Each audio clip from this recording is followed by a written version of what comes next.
Welcome to this episode of Board Meetings Podcast. I am your host, Becky Mendoza. Today, we're diving into the extraordinary journey of my dear friend and client, Mislav Mironovic. From his early days as one of Croatia's first freeride mountain biking pros with brands like Red Bull, Norco Bikes, and GoPro, to his inspiring pivot into a career as an incredibly talented artist and creative director, Mislav's story is all about resilience, persistence, and reinvention. He traded in tricks on a bike for tricks in the studio, creating breathtaking stop-motion animations. In this episode, we'll uncover how Mislav's relentless drive helped him turn his passion into new art and the exciting projects he's taken on, including collaborations with some pretty cool celebrities. You're not going to want to miss this one. Let's drop in with Mislav.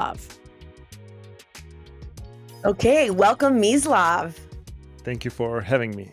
Where are you calling in from? I'm currently in Zagreb, Croatia, where I was born and raised. So this is episode 2 of Board Meetings Podcast. So you're a very early pioneer of the pod. So thank you very much for joining us. And we like to kick things off on the podcast with a little game of Would You Rather?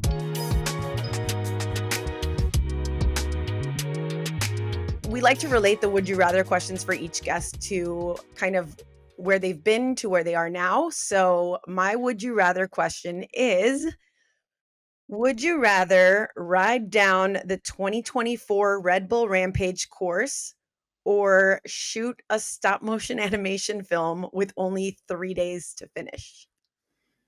Well, I think now looking from my point of view, I would never ride any year of Rampage because it was gnarly back then. It's even more crazier today. What I would do, I would maybe create in 3 days a small model of Rampage and just do a stop motion of me imagining what tricks I would do. I would just animate it with small puppet of myself. I think that would be a combination of my past and present. That's like taking you into the dream world, right? And like all the things that maybe our bodies aren't physically capable of, but our dreams and our creativity allow us.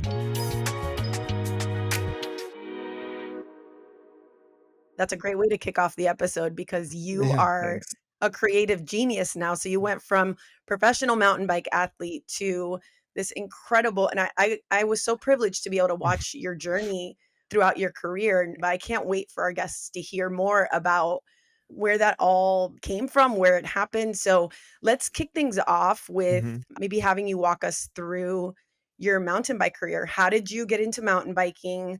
How is it mountain biking in Croatia? What's the scene like there? Just walk us through that. Well, I think it all started when my parents signed me up for gymnastics. I was training it for 6 years and I was still too young to be aware of anything during the primary school when we had a sports class. So there I noticed that I'm more flexible.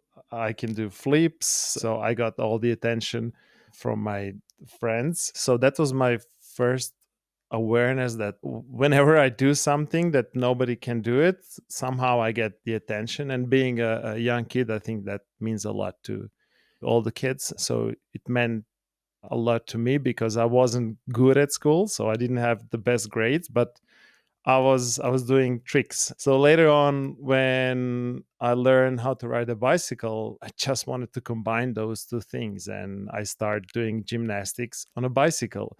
And I didn't even know that that's a sport. There was no shops here that sell bikes for jumping. It was just a regular shop that sells normal bikes. And luckily, my dad was traveling all around the world. So I was always asking him to bring me a jersey, pedals, or some part that I was missing. And I was missing all the parts. So it was almost impossible to get bikes for jumping back in the day. So slowly, I just started playing with my bike and I saw some older guys. They were jumping on a bench. So that opened my world like, oh, I could jump on the bench as well. And slowly I was just searching for all the media. I know we had one VHS tape with somebody recorded something on Eurosport, which is like a European sport channel. And some guy was jumping on a back wheel. It was trials And I just fell in love. I wanted to recreate everything that I saw that was done on a mountain bike. And that's how I slowly started learning tricks. And I guess being the first one here who started riding trials and free ride, slope style, skate parks. I think a lot of our listeners may not know what trials are. I know I didn't know what trials were until I had a few clients that I had to do visas for that did trials, and I had to learn about the sport, which was so cool. But yeah, I mean, typically when you ride a mountain bike, but there's all these different disciplines. So trials is what you kind of just hop on your wheels and do different tricks, but it's less about riding with speed or riding down something, right? So can you just walk us through, just for the Mhm. people who don't know what trials is versus free ride, like just kind of walk us through that. Mhm. Well, for me back in the day, trials was just jumping over the obstacles. And later on, I realized, oh, there's competitions. You have a course with few obstacles. You have to go through the course without putting your feet down or putting your hand on an obstacle. And that's how you get marks. But I was never actually competing in trials. I fell in love with all the possibilities that trials was offering me and all the tricks that I could do with the bike because we didn't have jumps, we didn't have skate parks. Of course, we have mountains, but trials was the easiest thing to do. Like you just go in front of your building and you can ride trials. So I try to use all the surroundings in the best possible way. And for the beginning, trials was the best option because it was the most fun and I didn't have to do anything like Tell us about your transition from trials into free ride and into riding down mountains, like the Mhm. stuff we're seeing today that's so gnarly. Well, after trials, as internet was advancing and I was getting my eyes on more and more clips, I was just trying to replicate whatever I saw. It was more the circumstances of the internet and the time when I was a young kid. So first I saw trials, I started writing trials. Then there were DVDs with Aaron Chase doing tricks in a skate park. So I immediately transitioned from, oh, I'm not riding trials anymore. Now I'm riding skate parks. And then I was riding skate parks. And then I got more videos about, oh, there's slopestyle competitions. So I wanted to transfer to slopestyle. So slowly I was opening my mountain biking map and trying to see what categories are there in mountain biking and what type of riding fits me the best. And I ended up being very versatile. So I was riding everything, but at the end, like the name for that was mountain biking free ride, which the word says, like I was enjoying the riding free, and that was it.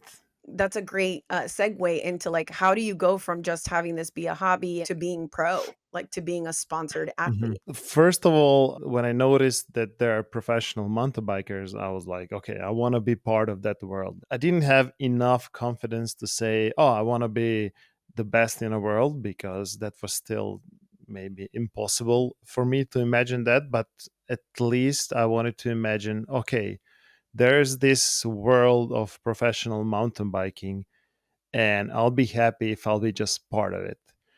And my days, they were, I went to school. Soon as I get home from school, I jump on my bike and I was riding until, I don't know, late night. So because it was a new sport, we were riding all around the city, and a person that worked in Red Bull, he noticed us and he approached us and he said, well, I work for Red Bull, would you like to meet me on a main square? We could invite all the bikers that exist here, and then we're going to see what happens. After a few days, we all met up on that square. He was there and he just said, well, guys, just ride. I just want to see your skill set. I want to meet you all and just to get a vibe like who you are. And for me, I remember it was like, okay, this is the opportunity that I'm not going to miss. I'm ready to die today. Like Yeah, I was, you're like, I'm gonna send it. like I did everything, all the tricks that I knew. I was just doing it, even though some were maybe dangerous, some I didn't know well, but I was going for it. And after that crazy session, The guy from Red Bull, he invited four of us into his office. And when we got to the office, I got one can. That was the present. And I was keeping that can even though it was empty because I drank the whole drink. But for me, that was like success. Like I got something for free because I was riding my bike. So after that, it was like 4 cans, then 24 cans. Then slowly I started to learn about what Red Bull is, what they are doing. And because I didn't have much to do, I was either riding or I was knocking on their doors and trying to be in their office every day for I don't know how many years. I was there every day. And since I was there, it was like a fast forward course for me because I learned okay, there's Red Bull athletes, there's competitions, you have to do this to be professional. So somehow I got all the knowledge from that office, what I have to do to become one of them. And I just followed those steps. And suddenly it was like I wanted to wear a Red Bull logo, but they didn't let me. So they said, well, you have to earn it. Nobody can just get sponsorship like that.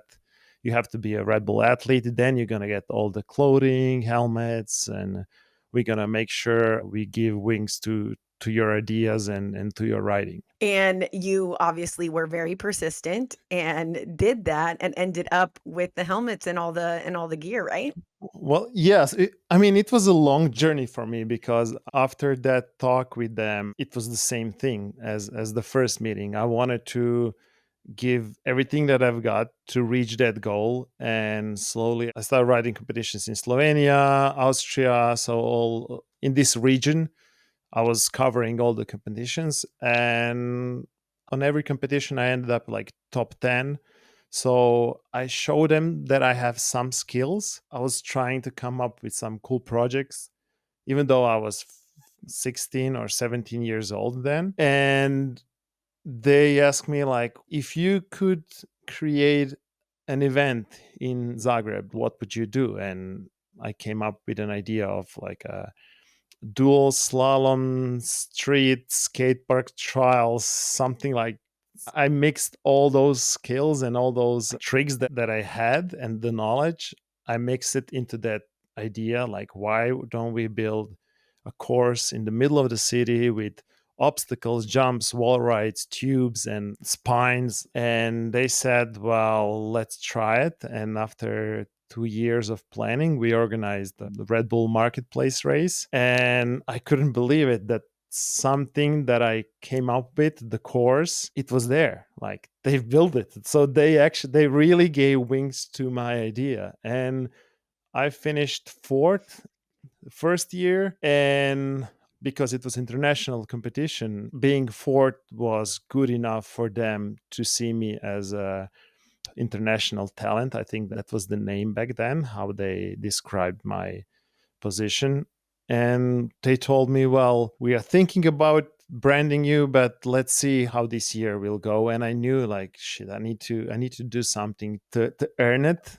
And my goal was to be the first Croatian guy who did a backflip on a mountain bike. And it was a summer. I went to the coast, and my friend was organizing there Vanka Regole. It was like a extreme sports week during the summer vacation. So he had access to bulldozers, and I just went there immediately and I asked him to give me the bulldozer so I can build a jump, so I can do a backflip. And after a few tries, of course, I crashed. I was desperate, but then I just went for it and I landed my first backflip, but it was also like Croatian first backflip on a mountain bike. And while I was walking back from the jumps to my apartment, I saw my manager sitting near the sea, but he wasn't alone. There was Felix Baumgartner, the guy who jumped from space, and there was a helmet on the table. So I immediately thought, of course, it's Felix's helmet. And they invite me to sit there to say hi to Felix. And I told them, I just landed my first backflip on a mountain bike. And they just told me, well, then I think you should take this helmet now. Wow. And I couldn't believe it. I thought it was really Felix's helmet. And that's how I became a pro. That's incredible. Wait, so they And didn't even know that you had landed the backflip before they no, no, had no. that It helmet? it was yeah, but they had the helmet. They decided I'm gonna be a Red Bull athlete. I didn't know that. I knew that they're trying to get me sponsorship, but they're not deciding. So Red Bull is Austrian company, so there's a headquarter in Austria, and they're deciding all those decisions. So I didn't know. I landed the backflip. I was like, yes, now I know that I'm good enough. I proved that I am top international talent. Like that was my idea how I saw it. And then there was a helmet waiting for me. That's so cool, and I mean, It's it's pretty just cool. it means that much more, obviously, like, knowing your story and just I didn't even know this origin story, so this is, like, giving me Yeah, yeah.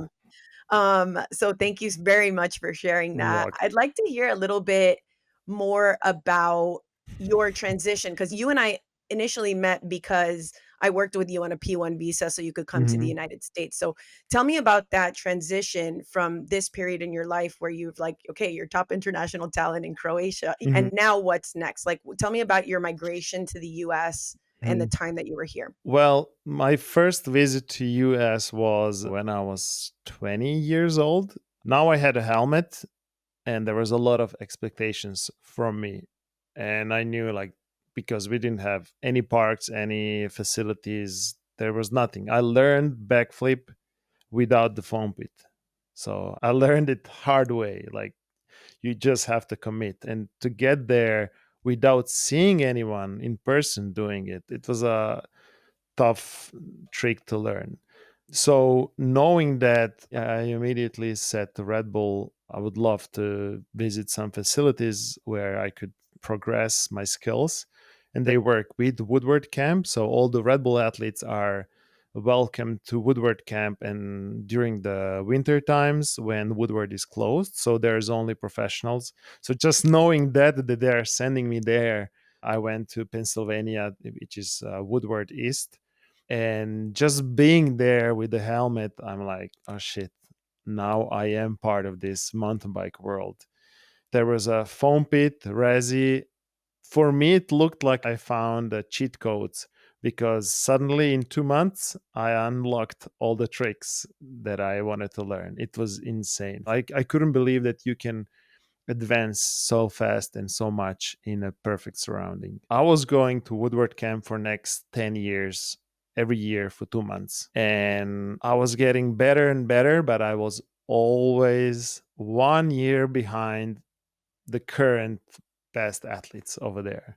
So whatever they were doing this year, I learned next year, so Gotcha. I couldn't reach them. And that was stressful because there was a lot of expectations with the helmet. Red Bull has the best athletes and everybody know that. And when you get a helmet, it's a lot of pressure because now everybody thinks you're the best athlete. I mean, I thought I was, but then I crashed every now and then, so I was questioning myself. I always wanted to get that validation that I deserve the helmet.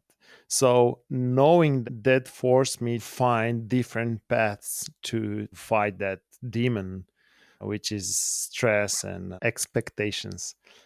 During all those 10 years, I was training there. I went home. Then I rode all the competitions in Europe and crashed, had a couple of surgeries, and then go back on a bike and do it all over again. So just traveling the whole states and the world opened my eyes and changed the perspective of how I could ride and what I could do with my riding. And because in Croatia there were no photographers, videographers, or managers that could lead you in those directions. After a few years being a Red Bull athlete, I bought a bike. Actually, the guy who owns a shop here in Zagreb, he offered me that he can give me a frame. It was a Norco frame, and I was riding Norco bikes because it was the only bike that I could buy at that time. And knowing that and having a few good photos of me riding, I sent them my photos of me doing tricks. And I asked them, like, would you like to sponsor me? They replied, well, we are not sponsoring anyone who's not from Canada, but you can still send us photos and let us know what you're doing. I approached in the same way as the Red Bull thing, and I started sending them emails for a year and a half every weekend with photos, what I was doing, tricks I learned. I was really giving my best to somehow get that sponsorship. They replied after a few months, like, just keep on the good works. And Yeah. that was the only reply after 6 months of sending emails. And after another 6 months, they actually sent me an email, but we would like to invite you to Crankworks. It's like a world competition, and if you're going to be good there, we might sponsor you. I immediately talked with Red Bull. They gave me a bulldozer again, and I built a course. And I crashed immediately because I built huge jumps because I was trying to get ready for Crankworks. I crashed and I broke my scaphoid. That was the first serious injury. And I just wrote back like, sorry guys, I broke my hand. I can't go to the Crankworks because I need at least 3.5 months. I had a cast on because the scaphoid has a really slow circulation. So it takes many weeks to heal. They just replied, well, let us know when you get back on a bike. I was injured during the summer and I saved all my money through whole year, and I decided, well, let me connect European summer with Australian summer. So when I took off the cast, I went to Australia to visit my friend, started riding there, trying to get back on the track, and I crashed immediately, broke my ACL, and I was on a first flight back home. When I was flying to Australia, I was still sending them emails, what I'm doing every week. I showed them my cast. It had like a graffiti. I ended up in newspapers because I had a cool cast. So even though I was still injured, I was trying to still create some content for them. And while I was flying to Australia, they wrote me an email. Well, we decided we're going to sponsor you, but just stay in one piece until New Year's. And I crashed a week before New Year's Eve. So they're like, Happy New Year. Do you want to sign the contract? And I replied, tomorrow I have a knee surgery because I crashed in Australia. And they were like, oh man, I can't believe it. They just said, let us know when you get healthy again. I was so close to signing that contract and I crashed and I thought all my dreams are over. And after the surgery, I couldn't walk. I was on crutches. And suddenly I received email from Norco Bikes with the contract and like, welcome to the team. So they've never seen me. I've never met them. I was injured. I've broken my hand and I broke my ACL. I just had a surgery and they sent me a contract. And I was the happiest kid alive. I couldn't believe it. So now, being a Red Bull athlete and a Norco factory team rider, I knew I had to step up the game somehow, but I was with so many injuries. Actually, I think I was getting injured because I was too eager to catch up with those best guys, and I was just crashing because of it. So now going back to having no photographers, managers, or videographers here, in the Norco contract, there was like, you have to send us photos from the competitions, you have to like shoot videos. So they told me what I have to do as a professional athlete, plus the Red Bull side. And I went on a competition, and back then it was we had those shitty phones with very low quality photos, and I was taking photos with that cell phone and sending it to them, and they said like, yo, like, thanks for the photos and everything, but please invest in the camera because we can't do anything with it. So next paycheck from Norco, I bought my first camera, and then I had to learn how to take photos, how to shoot videos, how to edit it, how to send those photos to media. So somehow, being here with no conditions to do anything, I was forced to do it all myself. And that's how I actually found creative ways to showcase myself and to be different from the top guys. And I remember on one competition, one famous biker came to me and said, like, how come you have, I had the best sponsors like Red Bull, Norco Bikes, Fox, GoPro, Nokia. I had the best sponsors, but I wasn't the best. So he came to me and he actually asked me, like, how come you have the best sponsors and you're not the best? Like, what's up? Like, how is that possible? And hearing that question, it reminded me that, like, do I really deserve this helmet? Do I deserve those bikes? So it was still need for validation from my point of view. And my answer to him was like, I'm not sure. I'm just doing my thing. And later on I had managers.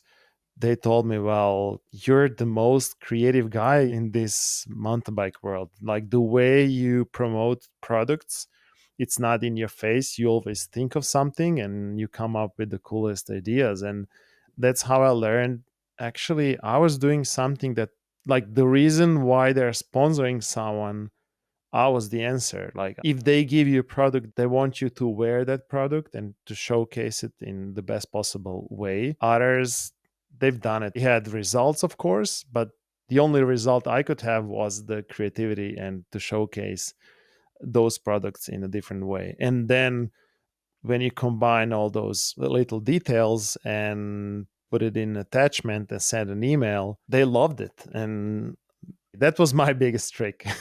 I love that because it seems like you kind of made up for your lack of technical skill, perhaps not talent by any means. Basically, it's like whatever you lacked in that sort of skill set, you made up for in the marketability and in the Mhm. storytelling and in just the creative content. Around what year was this? Like, what time period was this? I started working with Red Bull when I was 15, and I got a helmet when I was 20. Now I'm almost 40, so it was like 20 years ago. So, like, this is the advent of when marketing in general, but also sports marketing started to evolve from just getting shots in magazines or Mhm. doing video parts to like social media and just having the opportunity to get a little bit more creative where it didn't have to be like this one ad campaign that was going to be like the ad that ran in Mhm. all the magazines or whatever it might be. So Mhm. well, you're coming up with all these ideas, right? And you're coming up with them kind of quickly because you have a creative brain. And I want to move on from just the mountain biking story because there's so Mhm. much more to tell. Talk me through then the evolution. You said you had an idea for this competition course, and then they helped you bring that to life, and you're having all these creative ideas, and then you're having the Mhm. sponsors give you the opportunities to build the things. I want to talk about Red Bull Sunflips. So I know this creativity was already with you when you were Mhm. an athlete, and you're coming up with these big ideas, and then you're being given the wings, right, and the opportunity to Mhm. bring those to Mhm. life. I really want to hear about the pivot. Did those overlap your mountain biking career with your creative? And when did that final transition happen? What was the last straw where you're like, I can't ride anymore? So yeah, fast forward, there were a few years I was just competing, and in between, of course, I was getting injured, getting back on a bike, getting injured, getting back on a bike. And slowly I was getting older. I knew that I can't keep up with competitions and all those guys. And I was questioning myself, like I started to hate riding because of it. So I asked myself, like, what's happening? I don't enjoy competitions. I think I want to stop riding competitions and I want to switch only to projects. That was my favorite thing. I approached to Red Bull and said, well, I would love to try just projects for next few years. I can't compete anymore. My whole body is broken. At the beginning, love was like 100% with zero fear, and slowly that was switching. Like, fear was becoming bigger, love started to disappear, and they said, yes, okay, let's do it. We're gonna switch the budget. So now I was getting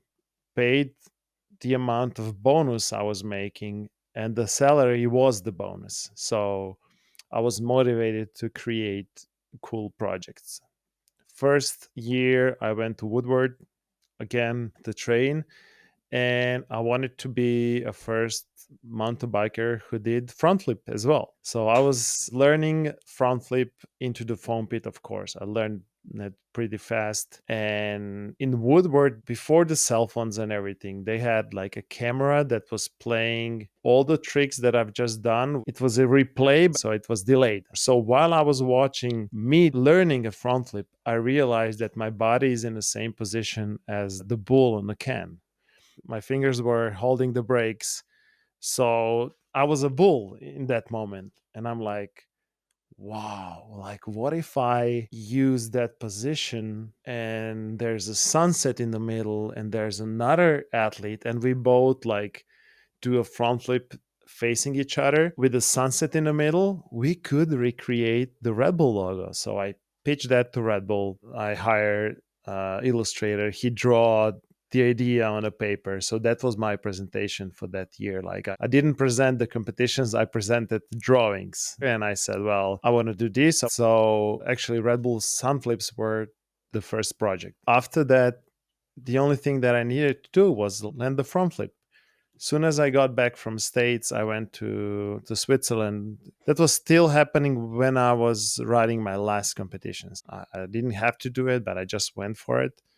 And I crashed like it was insane. The thing with the front flip is you have to be so precise when to push forward. If you're too late, you just separate from the bike. And that's exactly what happened to me. I went on a jump and I just exploded in the air and my body was on like 5 meters in the air. And because I was training gymnastics, I was able to do a front flip and land on my feet. But that was the scariest thing I've ever done. And I crashed and suddenly I had a huge fear of doing this trick. Fast forward, I decided to do the project anyway. So we've built the jump. We had two jumps, we had the landing, we had the sunset. The only thing we didn't have is me landing a front flip. So Red Bull built the whole course and I had to do the front flip that I didn't know how to do it yet. So first try, I landed. I was the happiest kid ever. We then started to do like I think I've done 15 front flips in 16 minutes or something like that because the sun was going down, so we had to be very fast with it. And we already got the photo, but I wanted to have it almost perfect. Like I'm a perfectionist and I always try to like, oh, maybe we can do it better. And that's when I learned a big lesson. Like if you have something, just stop it. I got tired and I crashed on my back and I broke my back. So it was the best day of my life and the worst day of my life because, Holy and cow. of course, that was my biggest fear in biking if I ever break my back. And that's exactly what happened. So now I had a photo. The project was successful. I wasn't successful. I was injured. And that was definitely a sign. Like, I think I need to step off from biking. I had two more or three more projects lined up when it comes to creative projects. But first, I had to do spine surgery. Luckily, Red Bull helped me with that. I had a spine surgery in LA. So they fixed my back. I got back on a bike and I started riding again. And with that injury, my love disappeared. So it was only fear now. So I did my last project, which was the wall illusion, which was homage to me being a kid and playing with a kid's bike, like a kid toy bike in the sink, imagining that one day I would be riding like that. And now I've built a half pipe that goes on a wall.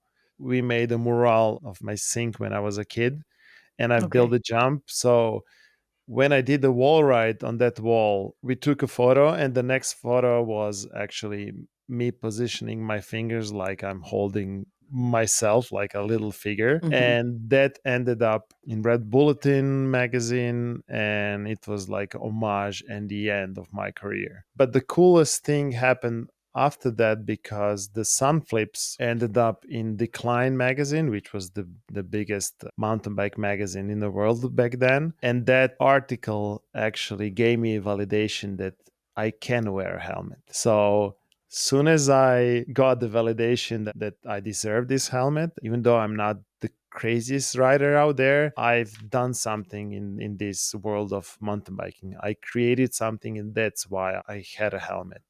And that's also the time when I took it off. I want to touch about what you mentioned about perfectionism because I am a recovering perfectionist. That's what I like to Mhm. say. And I realized as a perfectionist that perfection doesn't actually exist. So we Mhm. continue to chase something, right? That is an illusion in a sense. Like what would have been perfect, like always something could be a little better to somebody who's a perfectionist.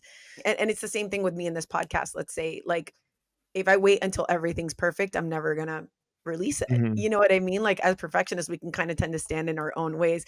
I know, especially with you being a creative and some of the things that you create that do require this finite level of attention. I'm talking more about the stop motion animation, Mhm. which we can talk a little bit more about now that we've transitioned. And the other thing I wanted to say is beautiful that you finally got your validation, and Yes. probably that was just what you needed to say, I'm satisfied, and it's Mhm. okay for me to take off the helmet and walk away from this and feel accomplished and feel okay about that transition, because Mhm. many athletes that I've talked to in my career have really had a hard time being a lifelong athlete and then transitioning into retirement because they don't have something else to fall back on, right? And that's one Mhm. of the things I love to talk about in this podcast too, is just like what comes after the sport and how important it is to start to think about Mhm. that. It seems like with you, you have this creative brain. So there's always going to be new ideas.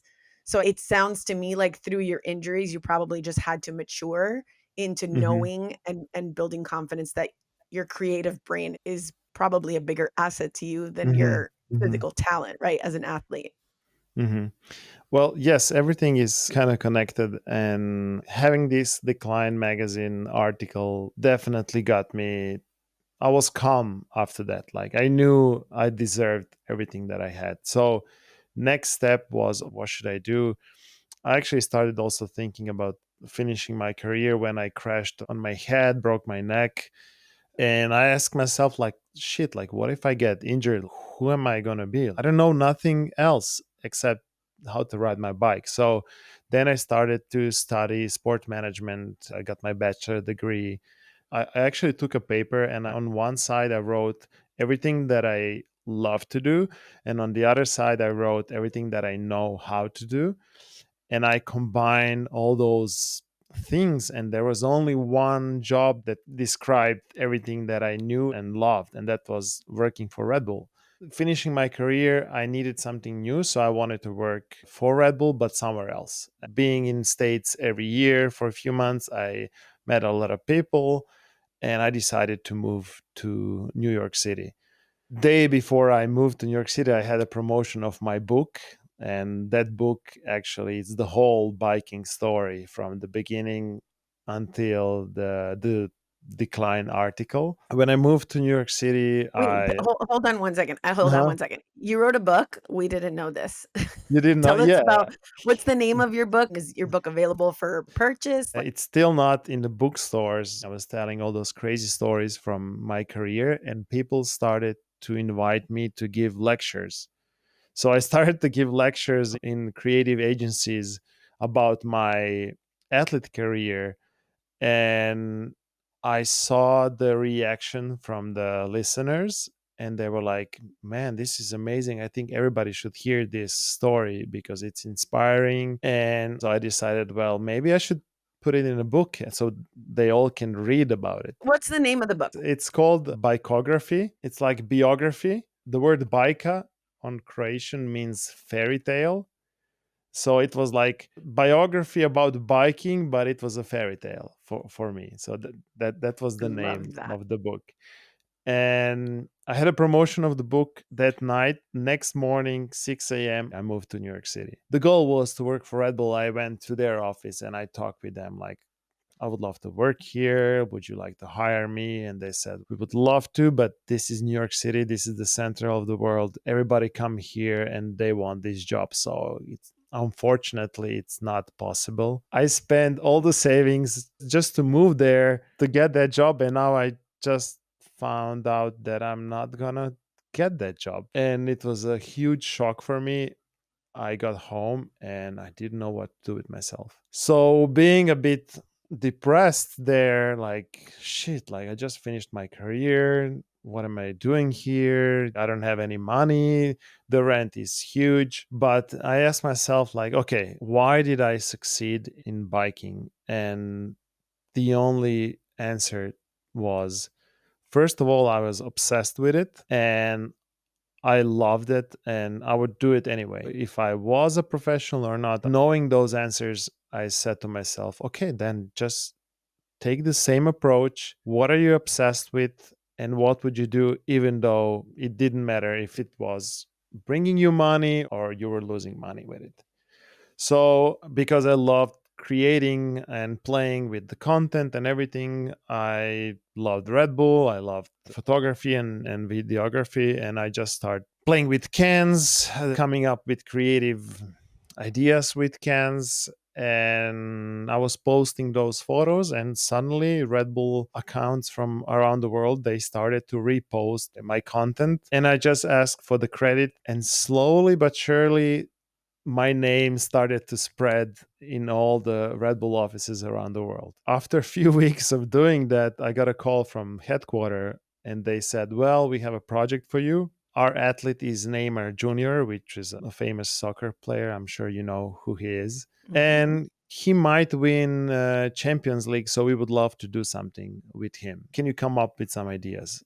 And I immediately started thinking, like, what can I do? And then I realized that the jersey he was wearing from back in the day, he was playing for Barcelona, the colors of the jersey were the same exact colors of the cans we had.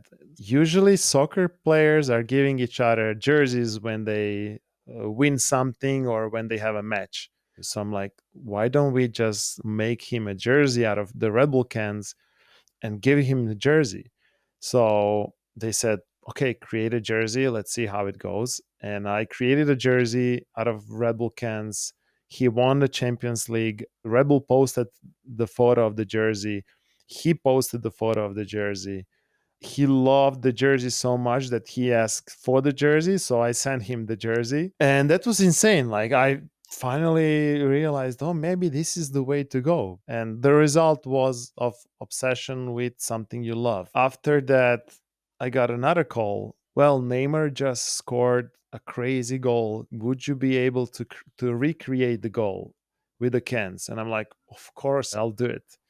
At this And I, point, were you already exploring stop motion animation no, or no, were you, no. because I know you were doing just can art at that time. You were just Yeah. like kind of using razor blades and cutting the cans and making really cool things with it. So yeah, Sorry, that's the thing. They asked me to recreate the goal, and I said, of course, I'll do it. I hang up the phone, and I'm like, shit, I don't know how to do it. So I ordered all the books about stop motion and I read all the steps, what I have to do. And I recreated the Neymar goal and he loved it. He posted on his website and I created a cool content for him. And I saw the power of it because he posted it. It was all over the place. And suddenly I got another call from Red Bull and they're like, would you like to work for us? And you can live wherever you want. And I then decided I'm moving to LA and I started to buy lights, cameras, lenses, and slowly learning about the stop motion and shooting videos. And here I am now. that's amazing. That's amazing. I've been able to follow your journey from the start. I see just the amount of work. I mean, I don't think anybody would be able to see that from a time lapse, but I feel Mhm. like a lot of your stop motions are incredibly creative. Thank Actually, all of your stop motions are incredibly creative. So you you. watch this video and the video is usually like less than a minute, right? How many hours on average are you taking to create these I elaborate mean, pieces, that just produce this like tiny, tiny window yeah. of joy for people and of really good marketing for the brands too.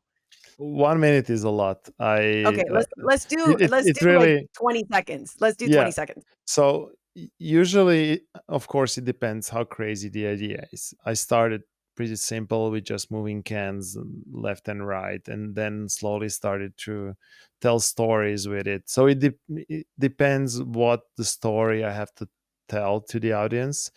If there's a winter edition can, then I have to build like igloo and ice and winters surrounding. But also I had crazy ideas of building a barrel that it's animated with the whole world on it, so it looked like a barrel world, and that took me like weeks and weeks to build. And when you start animating, you can't stop. So it's, as soon as you start animating, you have to go all the way to the end, and that usually takes around, depending on the complexity, but last few animations it took me like 8.5 9 hours of nonstop animation. Yeah. Okay, so it's gonna be hard for people who are not watching the YouTube for Hmm. them to picture what this is. And we'll try and post these on social media as well. But you literally have to take like thousands of photos, right? Like, so it's like you move something and then you have to pull back, take a photo, and then you move it another like a millimeter almost like less Yeah, than an yeah. inch, and then you have to go take another. I mean, that process is so intricate, and I imagine it would be really easy to like mess it up. Have you ever had a big project that you really messed up on that you had to like almost scratch and start Of over course. again? Like how devastating is that? Is that just as comparable as something that you may have experienced during mountain biking, or is it just soul crushing, I imagine? It happened to me. I was doing an animation of sailing boat sailing, then the can jumping out of the sailing boat, going all around the world and jumping into a sea and jumping on back on a sailing boat, and then it was like a loop animation.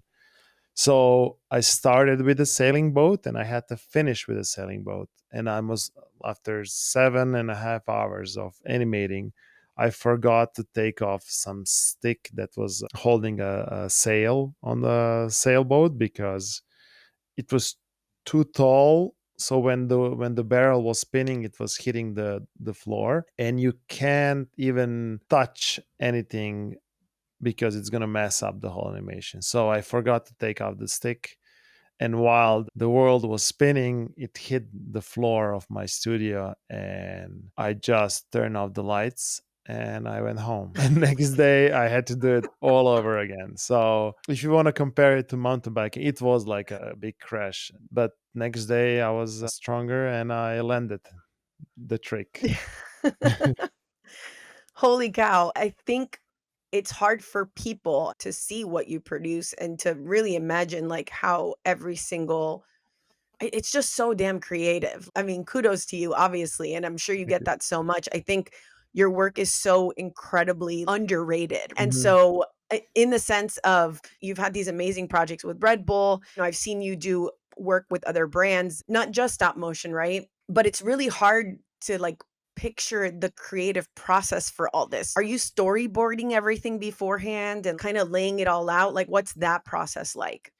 So, what I've heard from, actually, I showed my show reel to Casey, and he said, "Well, I like your animations, but I think the coolest thing about your animation is that you are coming up with an idea, you're doing a storyboard, you're building the sets, you're animating, like putting the lights, you're doing the post production, editing. I like to call it like one man band, creative agency. But I guess when you do everything, that's what makes it special. Otherwise, he said, like anyone else could do animation if he had a help of many people. You're just doing your part. But for me, I love to do the whole thing. So tell us which Casey you're referring to here. Casey Neistat. Okay, Casey and you are friends. How did you connect with Casey? How did that friendship come about? I think that was 13 years ago. I was watching his videos. I was amazed by everything he created. And I remember that day very vividly. I was watching his videos. I was so impressed that I just went on a computer and I decided to write him an email the same way I wrote to Norco Bikes. And I explained, "Hi, Casey. My name is Mislav. I'm from Croatia. I'm a Red Bull athlete. I ride for Norco Bikes. I would love to teach you how to do a backflip with the bicycles. I'm going to be in Woodward camp, which is close to New York City. It's only 2 hours for you with a car. I would love if you would accept this invitation and come there." And it was a long email, and I press send, and I'm like, shit, who knows what can happen.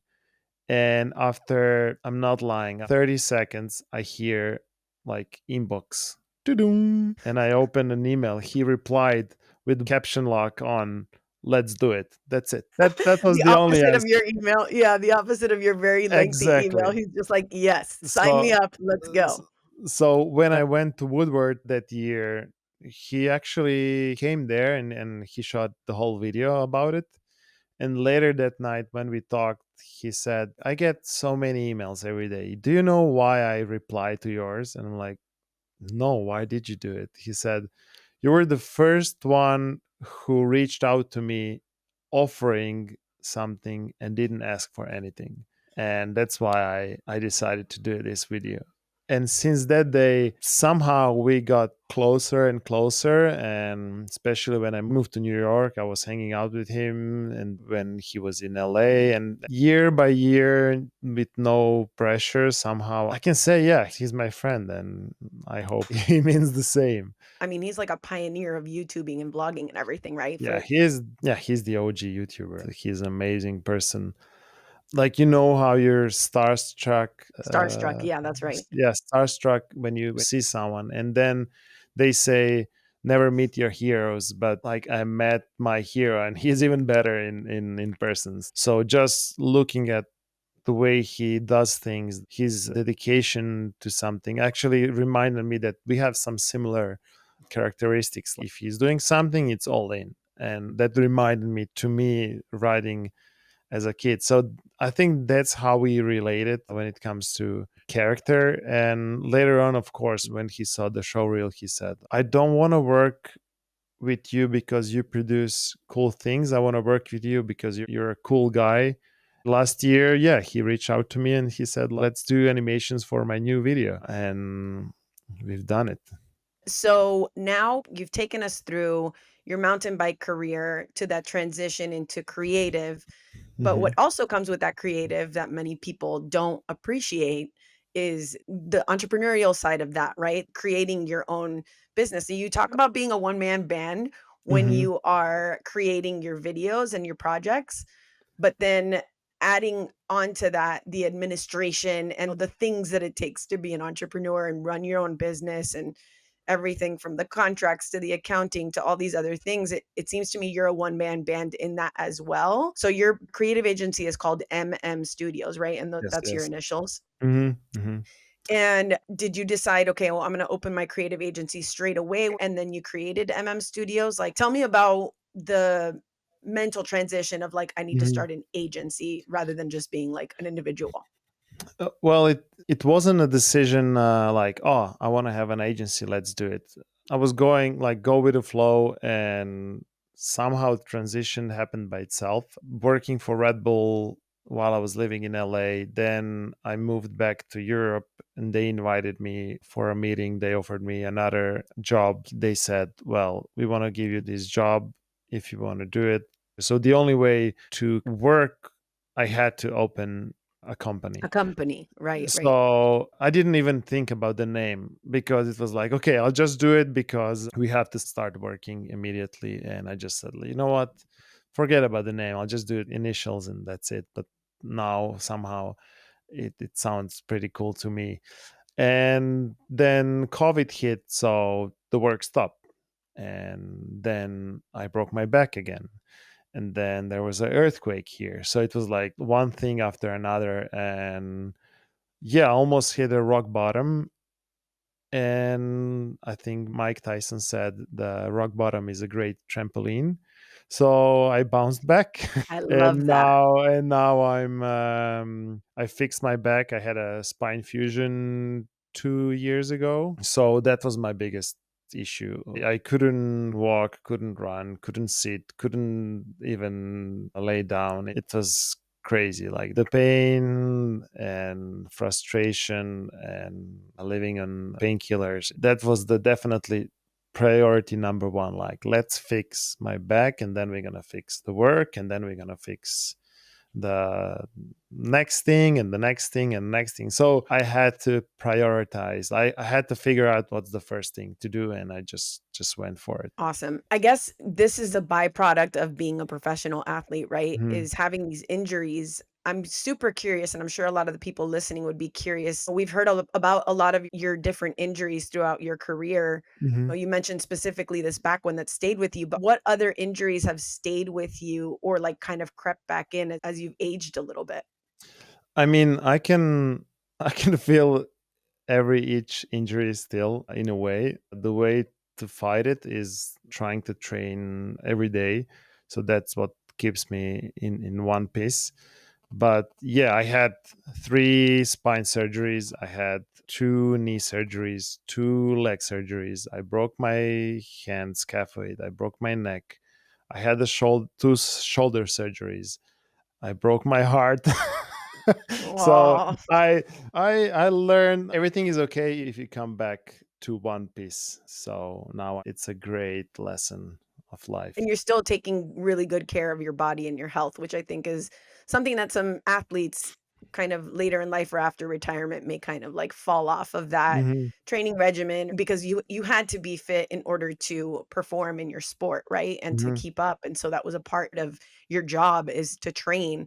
But I think afterwards, like it would be easy to think like, look at all the equipment behind you, like with all the things you build that you'd have to be like sitting stationary in front of a computer 24/7. But Yeah. it seems to me, at least from what I know of you, is that you do prioritize your health and your fitness as well. Well, yeah. I mean, I have a gym beside my bed, so that's how I figured out, like, of course, now with getting older, you can see the difference. Before I was eating the same amount of food. Now I can't even do half of it, and I can see it like it affects my body definitely. So the only way for me to actually force myself to work out is I build a gym beside my bed. I wake up, I fall on the floor, I do push-ups, and I just start working out, and I try to do it every day. You have to find something that can be attained for a longer period of time.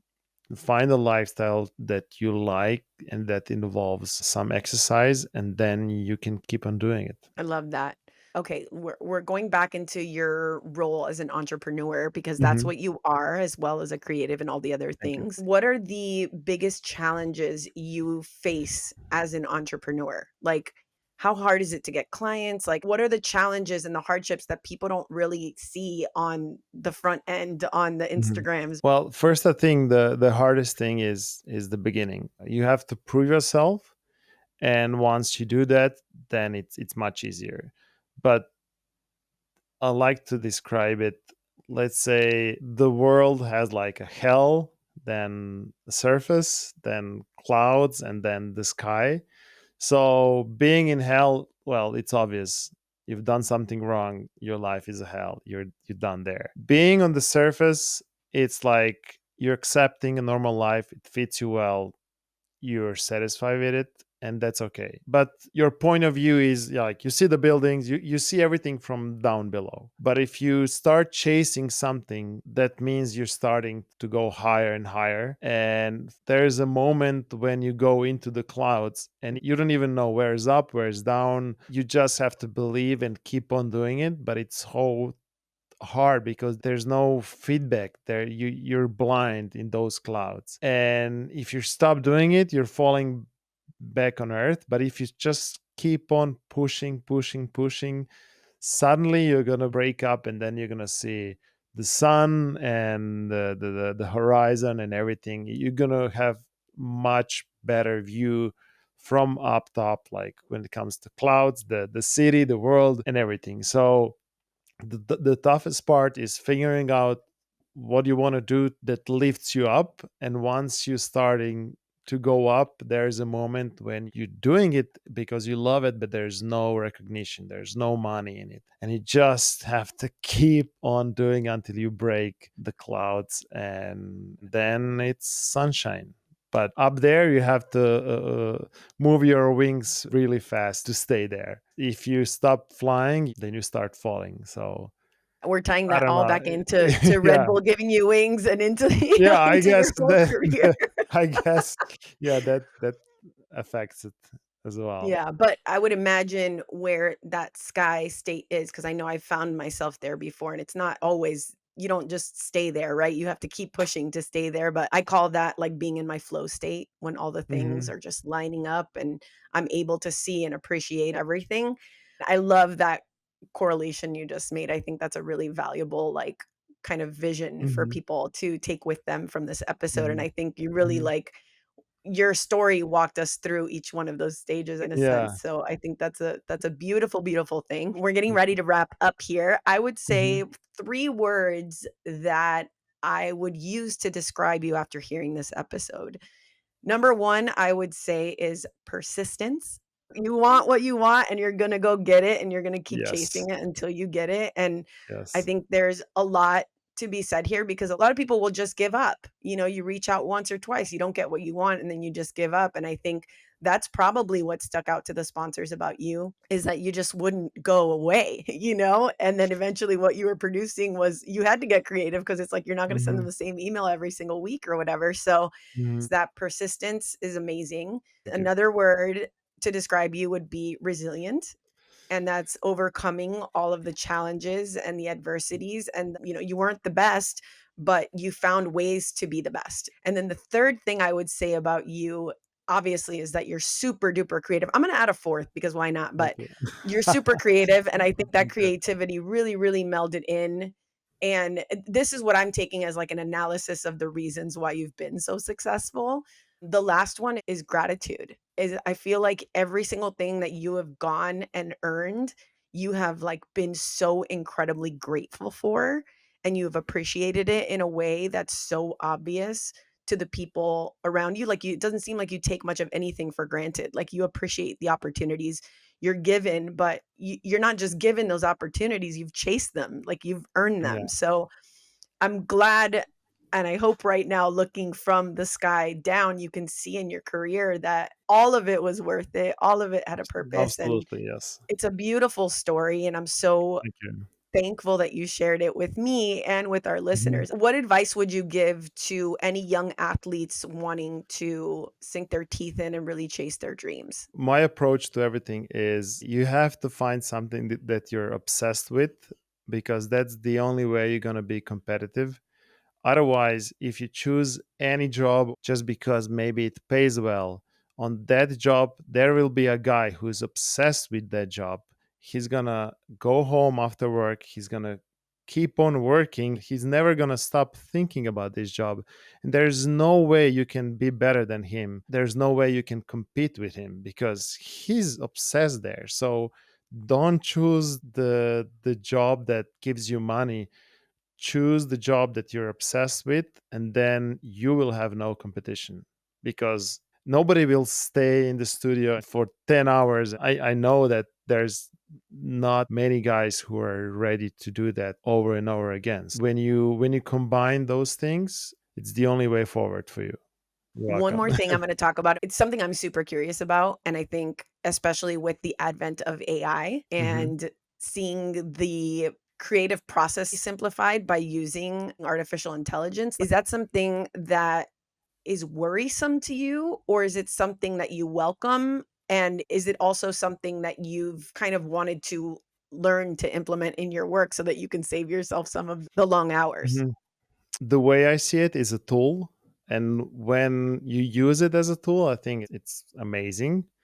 But everything that's created with it, when it comes to visuals, I hate it. I don't enjoy it at all. And I was thinking about like what's happening here, like what do I like and what do I don't like about it.